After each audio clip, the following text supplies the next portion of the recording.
mean, I'm 47 now.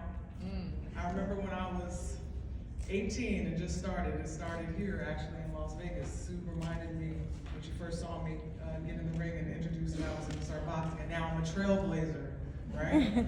And I just think about the fact that we're all going to be trailblazers at some point, right? I remember when I started, there were so many women that were already doing it long before me, Christy being one of them. Christy put women's boxing on the map to the public. I'm talking about to the general public.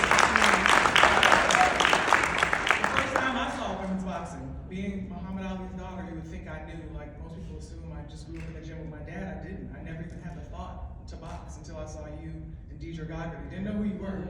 But it was just watching Christy in that ring, that blood start flying, and those punches you were throwing. I was like, I want to do that. And we all have our story of how. Then you didn't want to do that to me. Well, you called me out. That was the problem.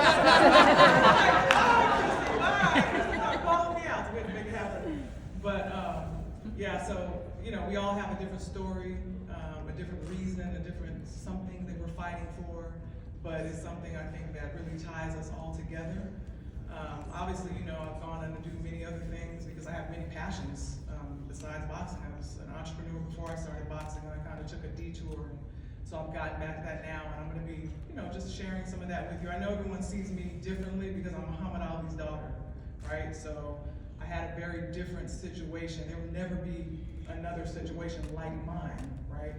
But we have so many things in common, and I think that regardless of what your background is, there are things that we can learn. You can learn from me, and there's things that I can learn from you. So I think it's amazing to have this summit, for you all to come together and, make sure, I talk about being trailblazers, but make sure that you're being intentional now about how you're carrying yourself, how you're training, thinking about what you're going to be doing when you get out of the ring so you don't have regrets, right? Because at some point you'll be up here and they'll be calling you a trailblazer, right? You'll be looking at all the girls coming behind you.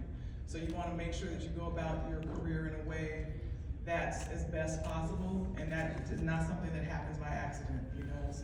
So we'll talk about that. But thank you all for coming. I'm happy to have the opportunity. My daughter's 14th birthday is on the 4th. So unfortunately, I'm not going to be. I can't believe I have two, a 14-year-old and a 16-year-old. But I'm not going to be able to be here for the full time. But I'm glad that I had the opportunity to come and share with you today. So thank you all.